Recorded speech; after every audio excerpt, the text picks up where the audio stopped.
participants starting to come in now. Wonderful. So for those of you who've just joined us, we will be starting the session in just about a minute's time. But we open a little bit early to let people take their seats, so to speak, and get comfortable with their coffees for the session.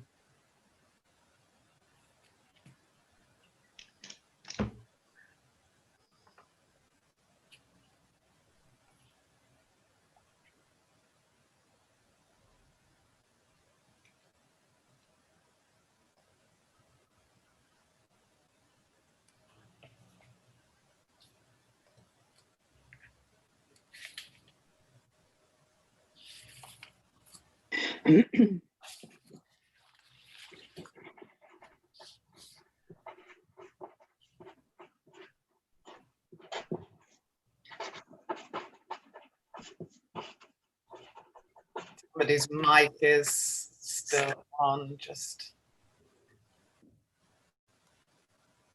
Right, there we are, 2 o'clock. Welcome to this afternoon's Our World Reimagined session from GCVS. I'm Susie Scott, I work for GCVS, and I'm here to welcome you to the session. Really looking forward to today's session with Dr. Angela O'Hagan, talking about the caring economy. I'm going to stop any second now and hand over to Penny so that we maximize the time available for Angela to speak and all your questions to come in. So over to you, Penny. Thank you so much, Susie, and welcome to everyone who's joined this Our World Reimagined session. This is the 7th in the series, and I have to say, I personally have found each presentation extremely stimulating. We've heard exciting ideas, challenging ideas, and you end up with a sense of optimism that we can come out of this better. So just in case, for anybody that wants to know, I'm a journalist. I specialize in health and social care, and this has been fascinating to be part of. This week, as you've heard, we're welcoming Dr. Angela O'Hagan. Last week, we heard about creating a well-being economy. This week, it's creating a caring economy. And I'm sure there'll be a lot of dovetailing between the two. Just before we get stuck into hearing from Angela and taking your questions, I just want to talk you, anyone that isn't au fait with Zoom, if you roll your cursor over your screen, you'll see a panel along the bottom with a few icons. Click on Q&A, and that opens a box that you can move to the side of your screen where you can ask questions of the speakers. And we're going to be joined later on by Kathleen Caskey, Glasgow Third Sector Interface Network, who'll be joining the conversation. So if you have any questions that relate to your field, your particular area of interest, please pose them there. If you click on the chat button, that opens up another panel on the right of the screen where we share information, links, whatever. If you're into tweeting, please use the hashtag OWRBigIdeas, and that will share what you're hearing here with the world, basically, which isn't a bad objective, is it? So on the Q&A as well, if somebody's asked a question that you all want to ask, just click like and it promotes it up the list, and you can ask a question anonymously if you wish. So that is enough from me to kick us off. I'd very much like to introduce, probably lots of you already know her, Dr. Angela O'Hagan. Hi, Angela. Hi, hello, Penny. Thank you, and thank you to Susie. Great to see you. I just wondered, but before we start with your presentation, and then we'll pick up with questions, so please get your questions in, guys. Tell us a bit about what has brought you here, your career to date. How come you're working on these issues now, where you're working on them? Well, it's, I mean, obviously, despite my very youthful appearance, you know, I've only been working in these issues a short time. No, I've been working in gender equality and equalities and human rights for a long time. And for me, it's about the political change that is necessary and possible. And that's about institutional change, about how public policy is made, and that equalities and human rights aren't an add-on. They're not a secondary thing that you do after you've done the important business of, you know, transport policy or healthcare or whatever. It has to be our starting point.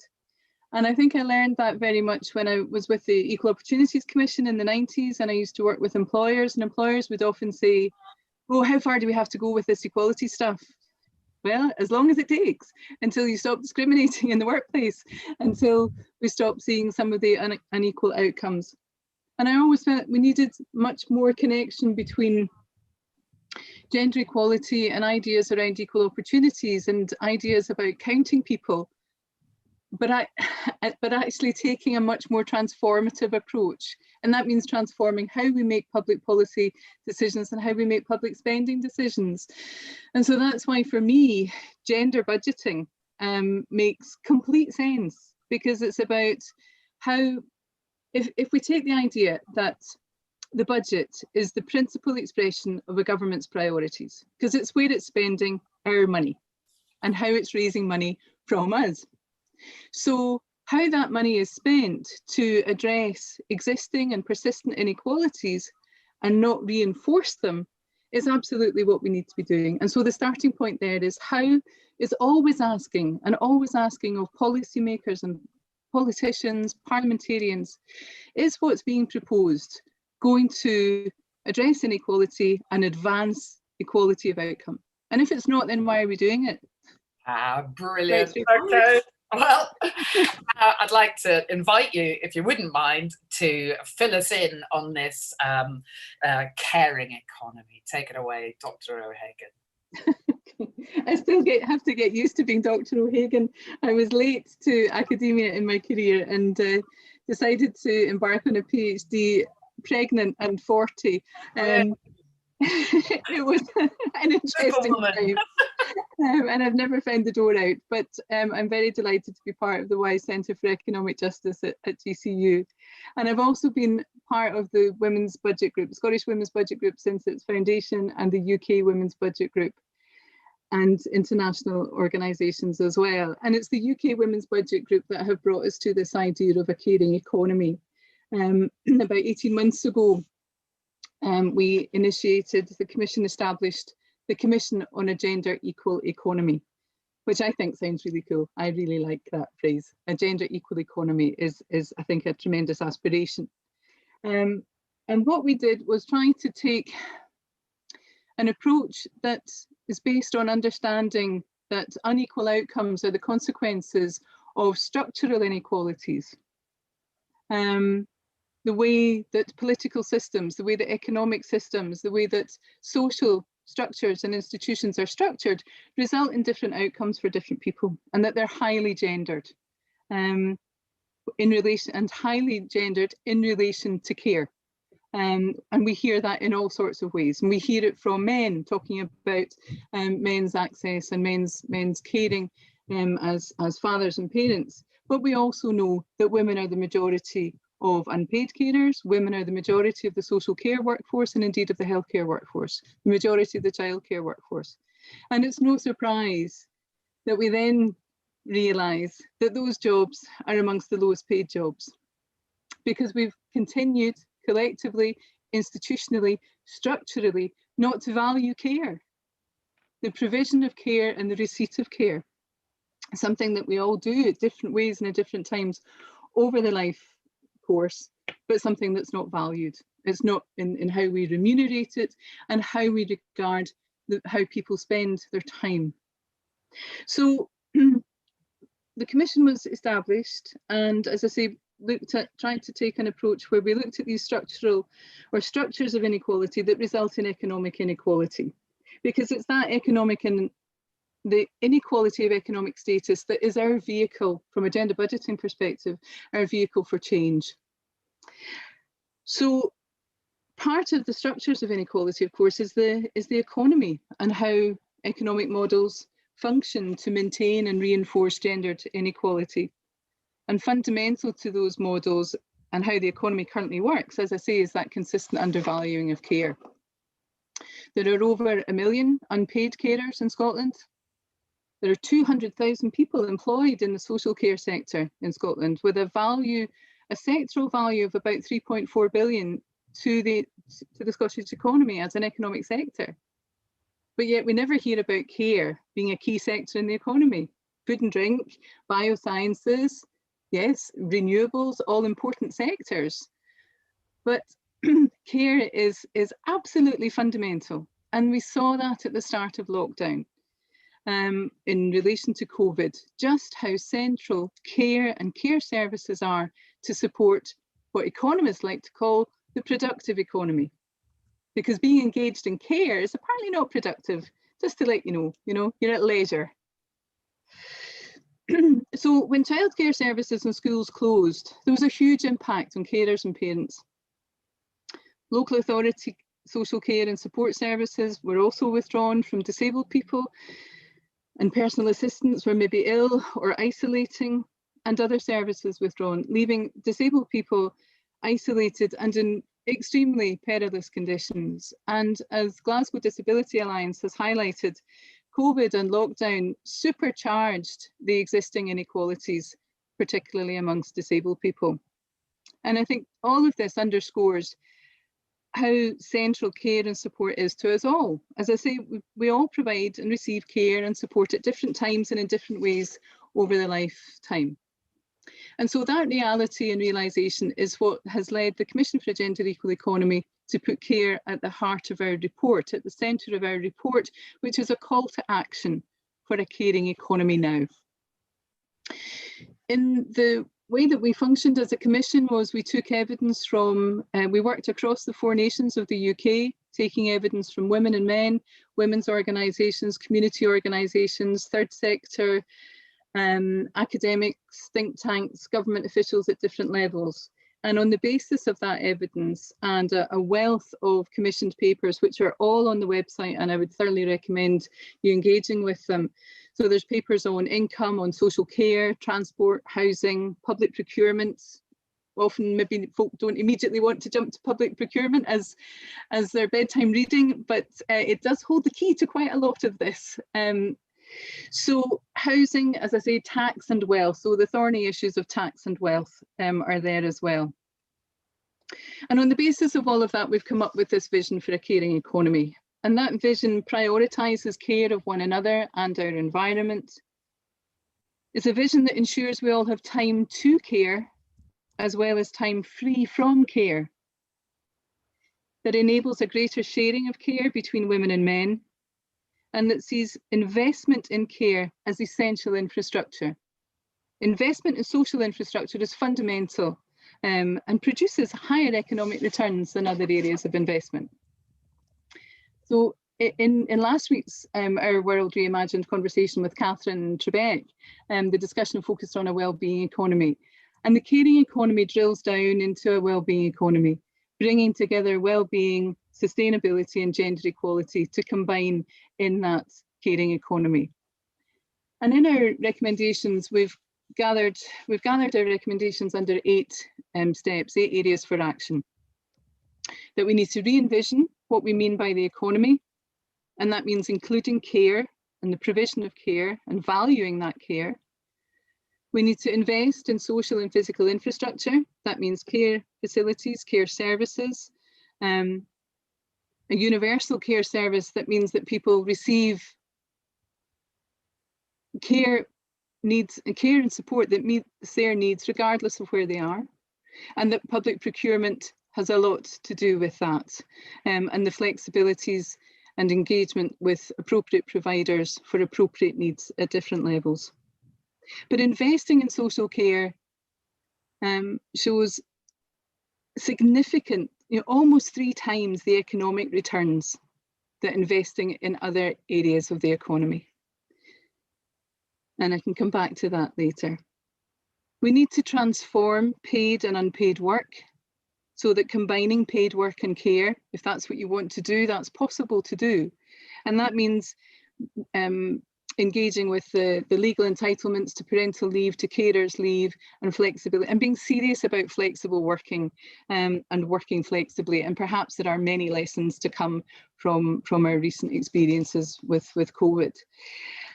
And interestingly, 3 out of 4 men support this idea of transforming paid and unpaid work, and that women and men should share care more equally.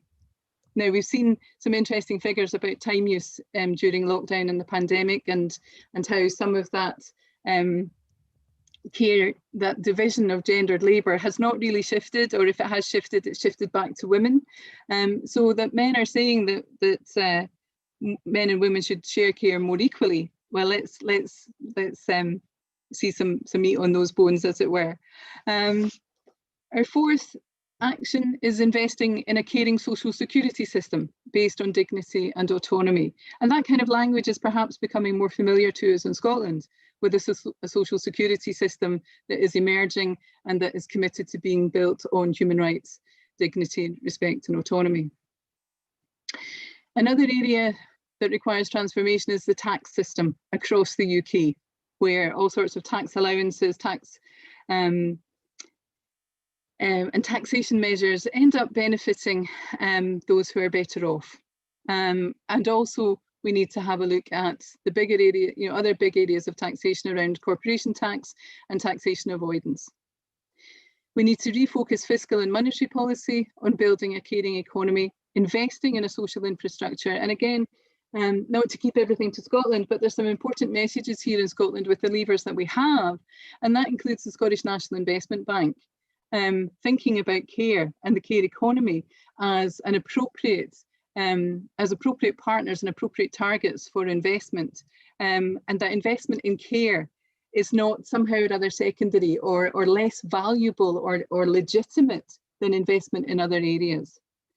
And there's also some recommendations about something that's been very topical across the UK this week, in terms of borrowing powers and powers between the powers of spending between different levels of governance. And that we need to work to develop a trade system that is socially and environmentally sustainable. And as we teeter on the precipice of a no-deal Brexit, healthcare and social care services can't be traded off in those deals. And finally, we need to work internationally and collectively to transform the international economic system. And that includes the systems of national accounts that traditionally haven't considered care as an economic contribution. So there's lots of substantive actions, lots of political and economic action that are about a shift from sentimentalising care on our doorsteps, to politicising care. So we maybe need a bit less clapping and a lot more investment. And our experience, I think, collectively under COVID has demonstrated how unequal our society and economy are. The economy isn't working for many, many people. Care and health workers and other key workers in shops and supply chains have kept us going, but they're amongst the lowest paid. So that, amongst many other things, reinforces the need now to flip what we value and how we reward that value. And I think our vision and our recommendations are not a work of fantasy. These are tested, researched, deliberated proposals. And as our chair, Professor Diane Elson, who'll be known to many people, said at the report launch, we've had the narrative for a while, now we have the numbers. So with 3% of GDP invested in care yields sufficient fiscal revenue to cover that outlay. So we get the money back when we invest in care. So gender analysis of social infrastructure investment across OECD countries has consistently found that investment in care has a higher economic return. So that means shifting the mindset of hard hat wearing politicians focused on their shovel ready projects, all these words familiar to you, to focus on building care facilities and expanding a well-paid, skilled workforce. The other numbers that we have that are really important are popular support. And this is where things start to get maybe a bit more political, and certainly some of these figures will be of interest or should be of interest to those who are preparing political manifestos for the forthcoming Scottish Parliament or any other elections.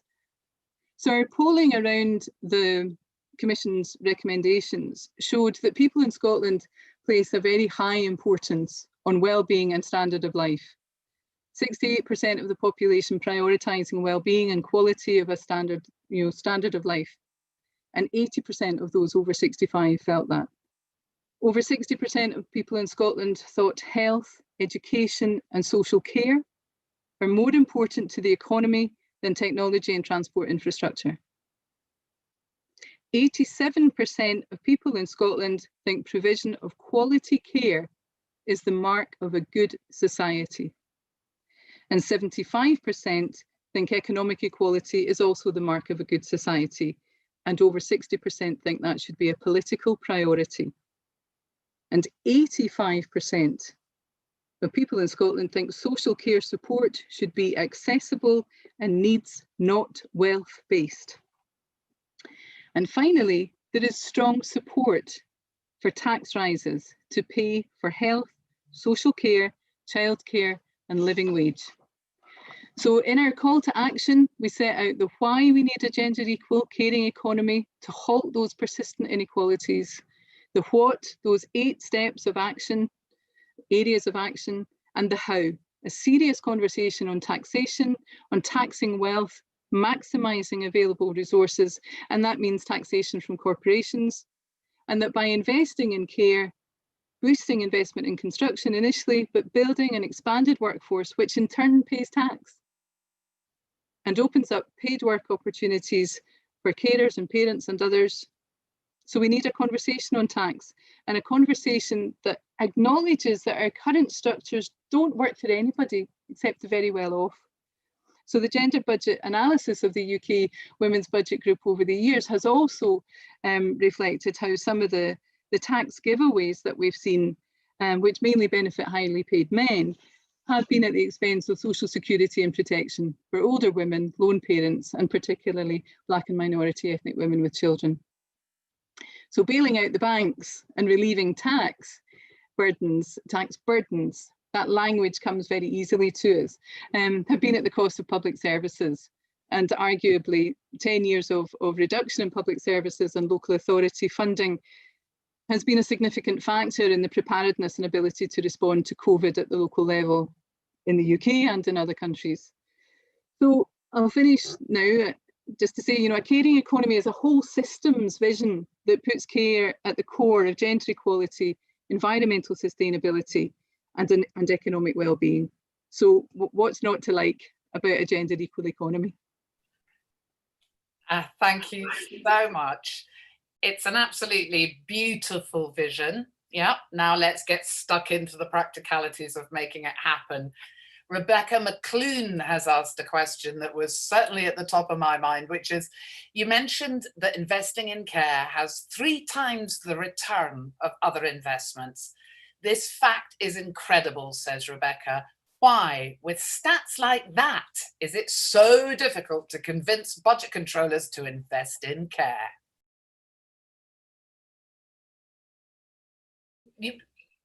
It is the huge question, but it's about a mindset. It's about a mindset that sees care as voluntary, it sees care as effective labour, that doesn't value people providing care in our own homes for our own family members or others, and it doesn't value the work that people do. And that's why I'm quite trenchant, I suppose, in that comment about sentimentalising care. We need to stop doing that and start politicising care, because there's a kind of masking goes on there when we say, oh, don't, you know, aren't people wonderful? Isn't, and it's a very emotional level argument. It needs to be an economic argument, because the stats are there: 200,000 paid jobs in Scotland, 3.4 billion in the Scottish economy, over 1 million unpaid carers. And then across the OECD countries, 40 countries, colleagues Sue Himmelfeit and Jerome de Henau have repeated this analysis over the last few years.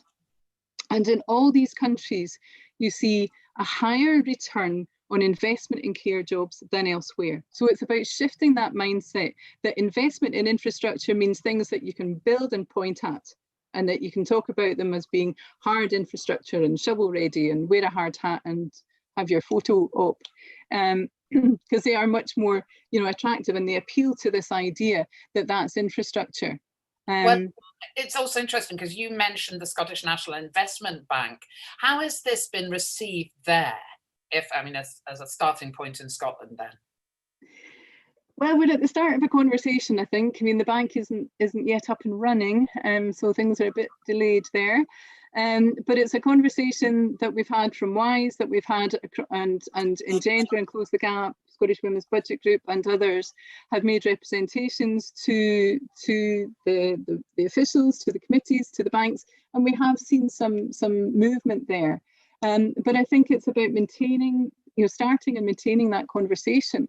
And the more voices that are added to that conversation, that we need to be talking about investment in care, not as a drag, because it's all is, you know, we talk about investment in childcare or investment in social care and support as somehow rather it's a drag on our public spending, rather than it's about the realisation of rights and well-being. It's about improved economic returns, 2.7 more higher returns on investment in social care, 6.3 times more jobs for women if we invest in care.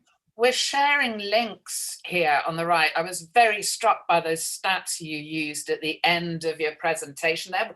I mean, I don't know if you know where they come from, but we could put up links there, because this is really powerful stuff, isn't it? When you expose those figures, it matters. Absolutely. Do you think though that the public is willing to think about care in such stark terms as value and worth? I think people would want to feel valued, and that what we do is valuable, and that it's not a constant battle against the clock, against institutions, or with people making decisions that we're maybe not involved in.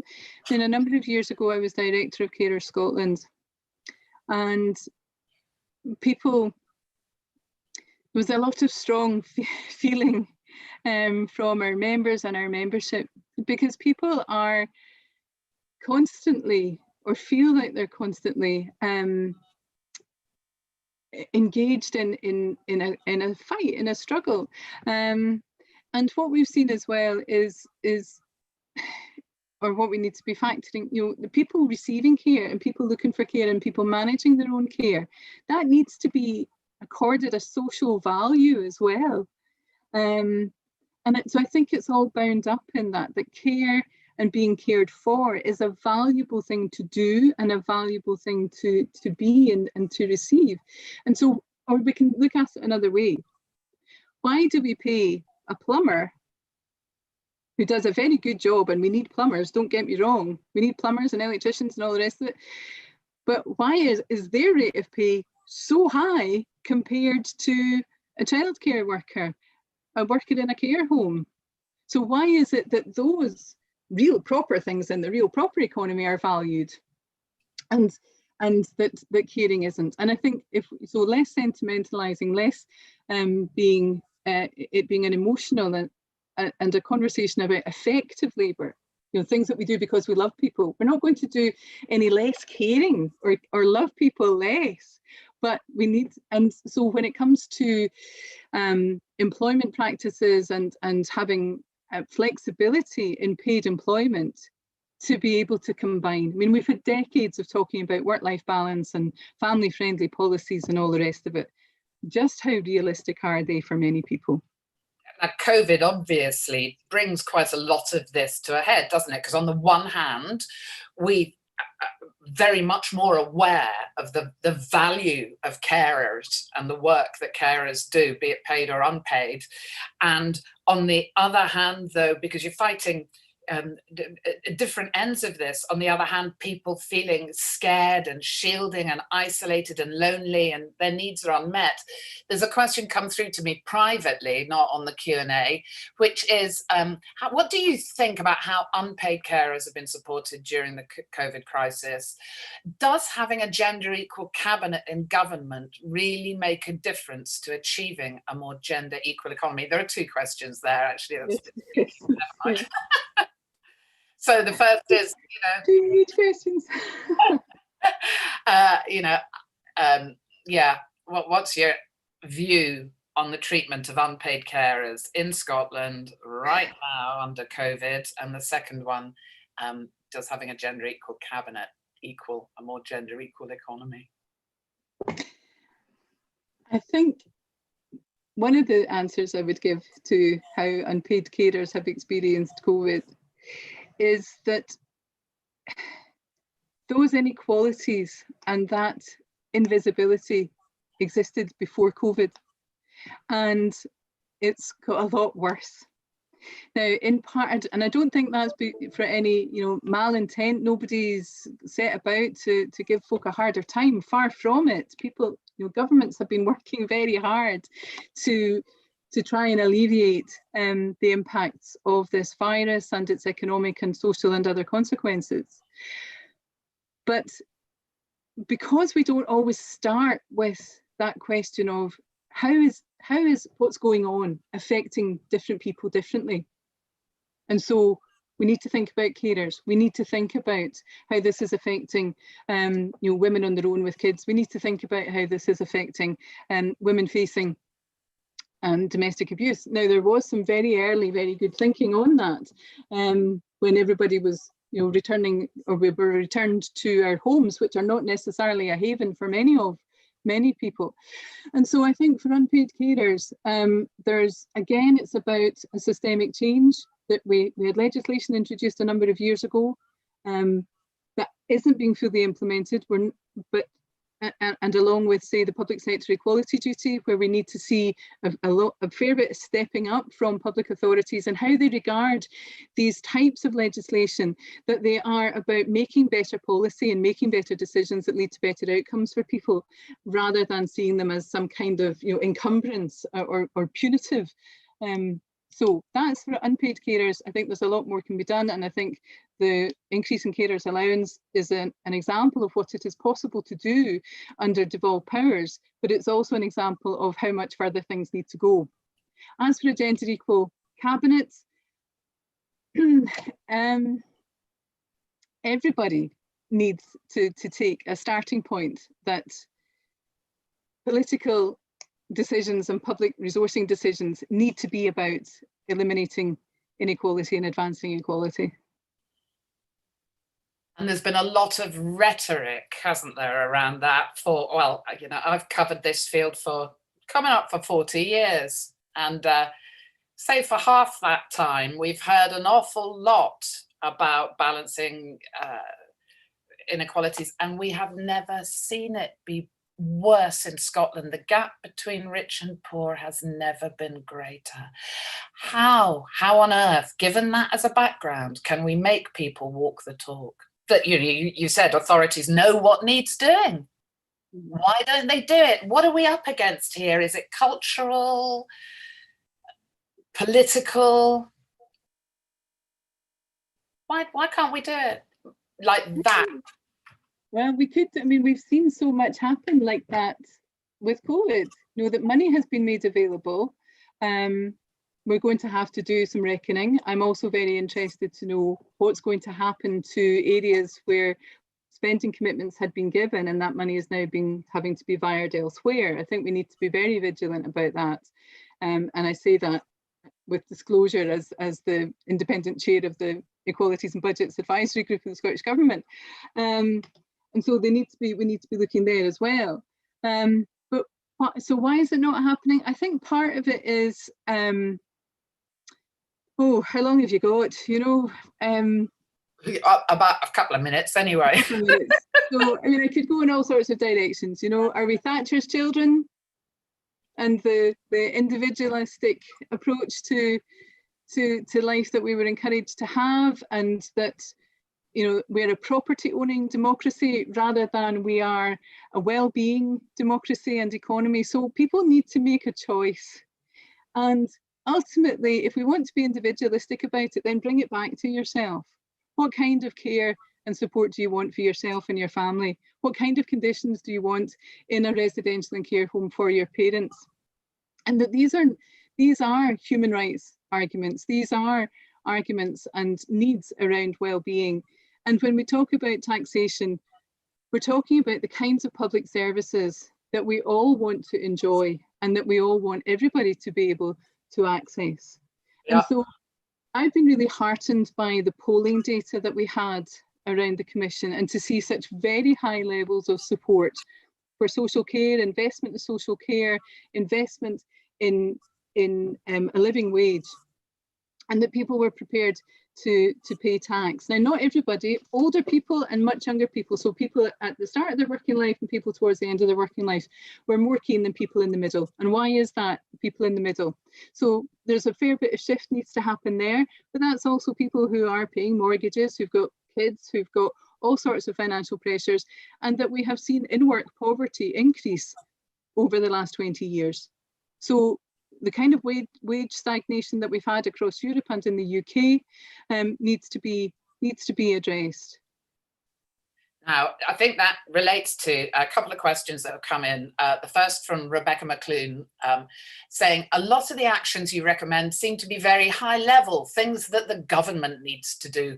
What can we do on the ground to make a difference? And I think you touched on that there, but let's take it further. And then Dee Sheehan has said, linked to Rebecca's question, does this have to be top down? How about local authorities who are austerity struck and can't raise taxes? The case may be better received at this level, but can they deliver?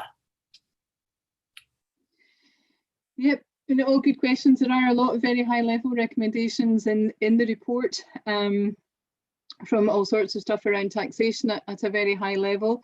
But one of the recommendations is about council tax. And this will be familiar to many people with an interest in council tax in Scotland. For my sins, I was a commissioner on the Commission on Local Tax Reform. And the recommendation in the Commission on a Gender Equal Economy is for a local income tax and land value tax. Where have we heard that before? So there needs to be a shift in political will there. And I think some political boldness about local taxation and about the allocation and direction of locally raised revenue. Rebecca's question about what can we do? What can we do? We can agitate at a local level. We can organise at a local level. We can, if we're not already part of an organisation, become part of an organisation. Start your own gender equal local economy group. There's lots of, and I think one of the things that's coming out of the recent experience under COVID is that there's lots and lots of these conversations happening in lots and lots of different places. And so, you know, there is opportunity, I think, to try and not just talk, but actually create some of this change. But I think demonstrating, and you know, again, in a former life, being campaigns manager for Oxfam and others, being told we need to demonstrate public interest. We need to demonstrate, you know, the politicians saying to us consistently, we need, you know, we can act if we see that there's public interest in this.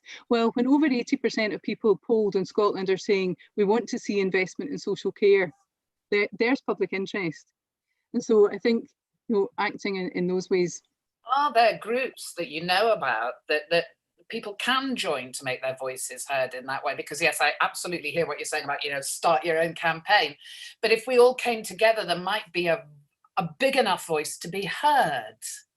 So it'd be really interesting if anyone's got any indications, you know, in our participants, let us know, you know, where should we be adding our weight to make sure these messages are heard?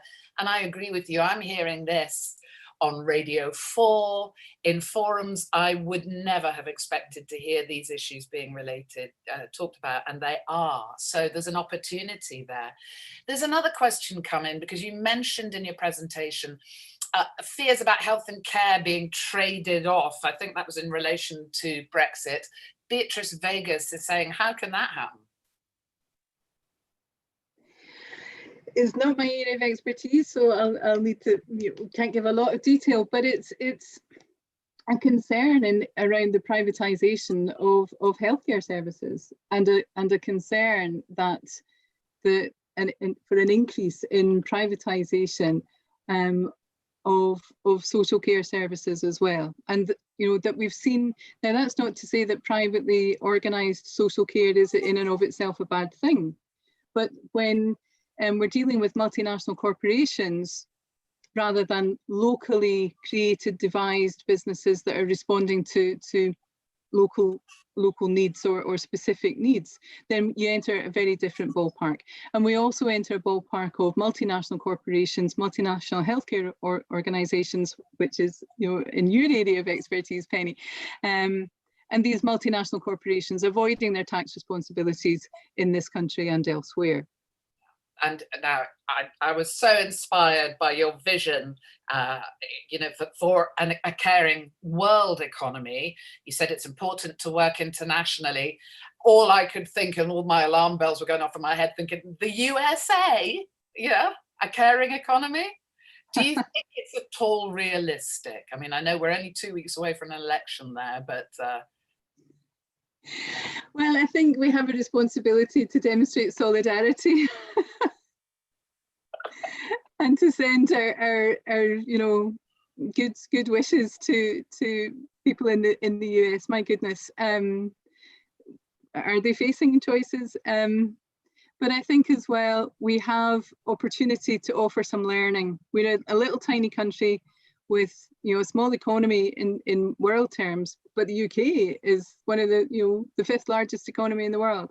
But why is it that we have a structure that has produced and reproduced so much inequality, and that inequality and that inequality gap is of the type that we share with the United States, unlike other countries where the inequality gaps in country are smaller? And that is about a shift in what we value and who we value, and how we, I'm starting to use words of Marlon Waring that from New Zealand, who a scholar and activist that we've looked to over the years.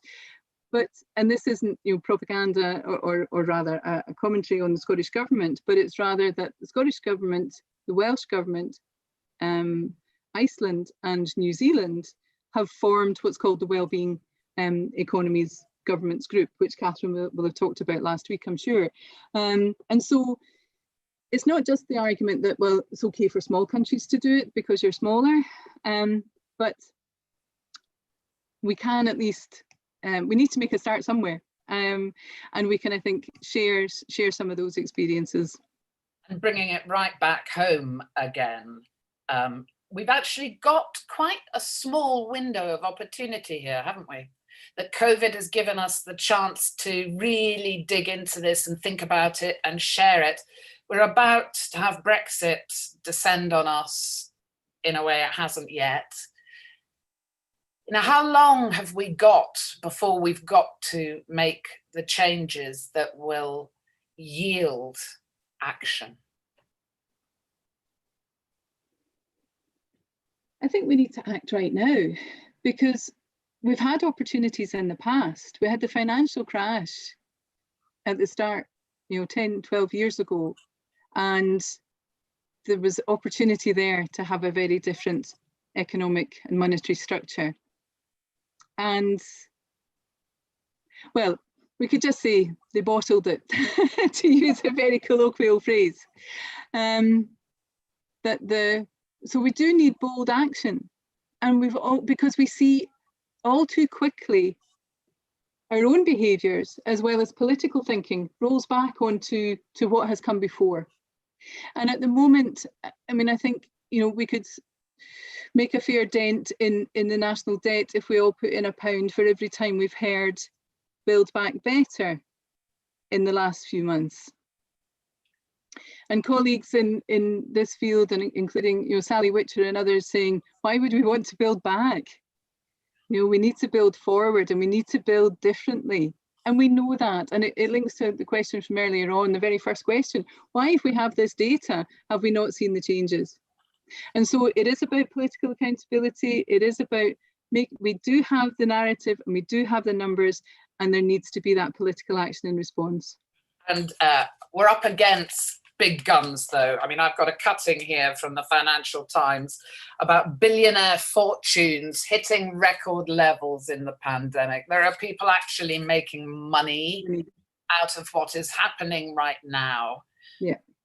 It's in their interest to go back to the way it was before, build back better, or whatever you want to call it. How do we stop that? I mean, how much evidence do we need? But I think as well, how much are people willing to tolerate? And what we have seen is that how's it acceptable that there's a tolerance in a very general sense? That before the pandemic, 1.5 million people a day were going hungry in this country. Why is that tolerable in our economic and social structures? You look at tolerance another way, what people have to tolerate in their everyday lives. You know, the chaos of poverty, increasing. I was speaking with colleagues yesterday saying they're seeing rates of destitution in Glasgow higher than they've ever experienced in all their time in the third sector.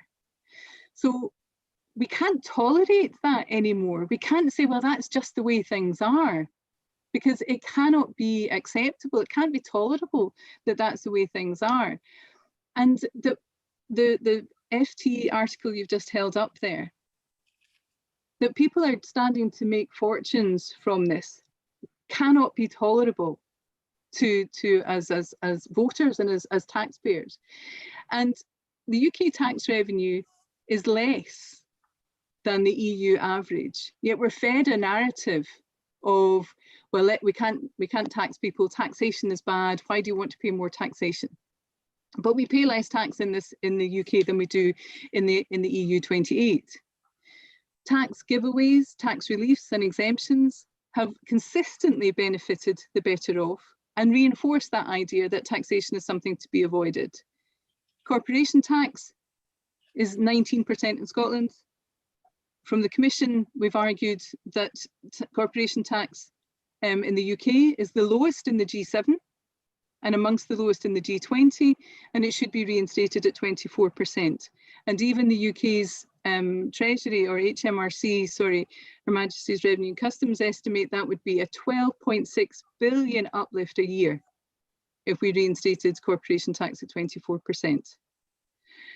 Another idea around tax is about taxing dividend income. So not earnings, but you know, the money that folk are going to make. And taxing a small tax on financial transactions. You know, a small tax every, you know, on electronic taxations that could raise about 6.8 billion annually. So when we talk about tax, there's always oh, the tax man's going to take away all my money. Well, tax man doesn't exist. And the more we pay into the system, the more we have that we can give back out from the system. To have a social care investment and a healthcare service and an education and a childcare service that benefits us all. Thank you so much. I don't know about all of the people that are joining us in this, but my dander's up. Let's hear what Kathleen Caskey of the Glasgow Third Sector Interface Network thinks of what she's heard. Hi, Kathleen. Hello. It's a difficult job, this, when you're trying to listen to someone as interesting as Angela at the same time trying to formulate a response in your head. But what I love about Angela's work is it starts from this stuff about, you know, human rights and equality, which is a bit woolly, and then she starts talking about, you know, actual tax rates, and it's this percent and it's that percent. And Angela's work actually takes these big ideas that we all, you know, would sign up to and starts putting the pounds, shilling and pence on them. And that's why, you know, economists shouldn't just be economists. They should be taking that wider look. So I think, you know, a wonderful tribute to Angela's work today. I think she's brought us a bit of a Trojan horse here. She's come in and told us she's going to talk about, you know, gender equality, and we will nod our heads because that's something we're all in favour of. And then she's basically proposing, you know, some kind of revolution. I think she's a sort of secret Trotskyite or perhaps a John McClane, given that I know you're a South Side girl, so our local revolutionary hero, John McClane. So the reflections I would have from a third sector perspective, and what I'm giving you here is a sector perspective back on what Angela said. I am fascinated by some of this because one of the things, if you created this kind of care economy, I'm sitting here thinking about how the third sector works. Now, from its earliest times in the United Kingdom, which was under Queen Elizabeth I, I believe, was the start of charities, if you like, in the UK. I don't have a date for Scotland. We probably did it before, but nobody wrote it down. So, you know, throughout our history as the third sector, we've changed, we've flowed, we've changed our business models. We've worked with the churches initially, who were the key players, you know, 500, 600 years ago. Now we're sort of very much engaged with the state. But also one of the business models we use, and one of the words that I'm slightly scared, why is nobody talking about profit? Because let's be honest, from the third sector, we rely on profit. The big trusts, the Robertson Trust, people like that fund our work, they come from the private profit of individual organisations that used to exist. You have this whole new, I mean, Angela was talking about billionaires, you know, the sort of Bill Gates philanthropists. They have billions of money, they have more, but, you know, they are good people because they give a lot to charity. Has to be said, it goes to the charities they personally care about. So they're shaping the world in terms of their own issues, their own things that they care about, and not what anyone else cares about. But that's something we do. And many of the organisations in the third sector will be looking at the big philanthropists. Indeed, over recent years, we've all been encouraged to become social enterprises. So we're generating our own profit to do our charitable work, which seems a long way from working with the churches in Tudor England. But that's where our sector has survived for so long as a sector, because we've had that flexibility.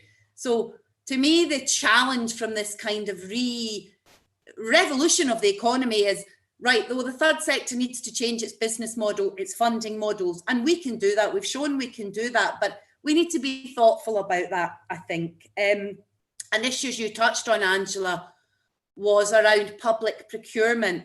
And I think that illustrates my point about the third sector, because that's another route we've been told. We need to go down procurement. We need to compete with the private sector, or indeed public sector or quasi-public sector, to try and get contracts. And many organisations have very successfully received, you know, big contracts, multi-million contracts built there. And there's always been part of the third sector that doesn't see itself that way. It sees itself as community-based, and it feels it's having to jump through hoops to do that basic work in the communities, the kind of care work that, as you say, Angela, has never been valued, never been adequately paid for. So I can see where we would come in that. Angela talked about households doing, you know, care for people, leave for care. That was an interesting one, the idea that you're entitled to leave for care. Well, I would throw into that, you should also have an entitlement to leave for volunteering. Now, some organisations, East Ayrshire Council, I know, does this, where you get paid volunteer leave, and it's a day a year. Now, no community organisation in this city can be bothered with a volunteer who's a day a year. We have to vet them, we have to train them, we have to invest in them, and to have someone who'll turn up for one day a year, that's not a meaningful concession. Volunteering leave or care leave has to be once a week or twice a month or something where people can really build up the links, the social glue that keeps our communities together and enables not just people to care privately for their own relatives, but be part of a wider network of care based in that community. Again, we saw this during COVID. We saw the formal third sector response. We think there was 2 million meals or something delivered by the third sector during the first lockdown. And that was supported by an informal response where neighbours were looking out for not just people in their... So there's something in the human spirit there, Angela, that you speak to. There's something in the human spirit that is at the basis of what we do as a third sector. And yes, thinking about words, which I've said a lot, I'm talking about the third sector. We don't call ourselves charities anymore. And that again reflects how, you know, we're maybe talking about the same things, but sometimes we're using very different words. So when we're talking about third sector communities and volunteering, we are actually talking about the care economy. We're just perhaps not using the same words. So I think what you said today, Angela, has been very, very stimulating. And I'm sitting here thinking, you know, how would a big charity or a small charity, where would they get their money from? If, you know, so we're starting to think about that. And yeah, I won't go into that because that starts to get my brain ticking over, and then I'll start speaking really quickly and no one will understand me. But I want to thank you, Angela, because I did find that really stimulating, and I can see where your macroeconomic revolutionary ideas, storming the barricades here, but pretending we're not, I can see how those revolutionary ideas translate down to the third sector and to the people working with communities of place and communities of interest. So I think we will follow you over those barricades, Angela, waving our red flags, but we'll pretend that we're not. Thank you. So, thank you. Fantastic. Stay on the line though, because Angela, I wanted to bring you back in. We've got a few minutes to fill, that we can carry on talking, and I'm sure people would want to. Kathleen's points about profit not necessarily being a dirty word. Do we, and your point about third sector, the language around all this is really complex. Do you think we need a new language? I mean, could the third sector suddenly become the caring economy? Angela, I wondered what your thoughts were about that. The third, I mean, as Kathleen has said, the third sector is an enormous part of the caring economy. I mean, Kathleen talking about 2 million meals delivered through community infrastructure, and which again reinforced the weaknesses in some of the public infrastructure as well. Some of the things that have been dismantled in recent years. And I think so. I mean, it is very much about recognising all parts of the economy, and that the economy isn't what we might think it is. I mean, I'm not an economist, and You should be. thinking about the economy as, it's all numbers, or that's oil and gas, or it's big complicated equations. It's not. The economy is the third sector. It is our transactions in the local shop. It is our online banking. It is all of these things. And the model that we have at the moment is a model that is predicated on the provision of unpaid care. And that has never been factored in. And that's what we need to change. Can I ask as well, how do we, this is a question that's come from Mary McCallum Sullivan, saying, what can we learn from the bank's failure of 2008 onwards about how, brackets not, close brackets, to change a mindset? Why don't we learn these lessons, and what can we do now to make sure that those lessons are learned? I think we need to keep saying to ourselves, and I don't mean talking to the mirror. I mean, I do feel like a hologram in that I say these things in lots of different places and not very much changes. But things do change. But we need to be having these conversations with anybody and everybody. And we need to be having these conversations with the politicians, with people who are making decisions on our behalf, and electing people who are going to make the decisions that reflect what our values are. And to talk about profit there for a moment, the profit has to be, we do need a system of taxation that isn't going to impoverish philanthropic giving, but is actually going to be about maximising the responsibility, the returns, maximising, turn that around, minimise tax avoidance. Yeah. Because it is a human rights obligation to maximise available resources for the progressive realisation of rights. And that means that tax avoidance is a human rights infringement. Kathleen, you were clapping there. Tell me your response to that, but you've got about 30 seconds. I just think tax avoidance is a human right. I just think that's a wonderful phrase, and words matter. So thank you, Angela. That phrase was a gift. Thank you. So the language is developing as we speak. Now there's one final question for you, Angela O'Hagan, and again it's 30 seconds or so. What key things, and where can we find your list of key things if there's more than one, would you like to see in next year's election manifestos? At literally seconds to go. I want to see a commitment to investment in social infrastructure. Social care and support is social infrastructure, and that's what we need to invest in. And you can find out lots more about that at wbg.org.uk and join the Scottish Women's Budget Group. Thank you so much. And in fact, Sarah Cowan has posted that link in the chat group there. And I will personally be double clicking on that as soon as we finish this call, because again, I'm convinced we've all got to come together to make this happen and not to be ignored any longer. Before we go, I'd just like to say that our next Our World Reimagined event is happening next Wednesday between 2 to 3 p.m, Wednesday the 28th of October, where we will be hearing from Leslie Thompson of the Scottish Government on the National Performance Framework, which has certainly been referenced prior to now. I would like to extend my personal deep thanks to both Angela O'Hagan and Kathleen Caskey. Yeah, I'm going to have to go away and have a wee lie down because, again, my dander is up. Thank you so much. Thank you to everyone who's joined this wonderful discussion. Let's keep it going. Thanks a lot. Bye-bye.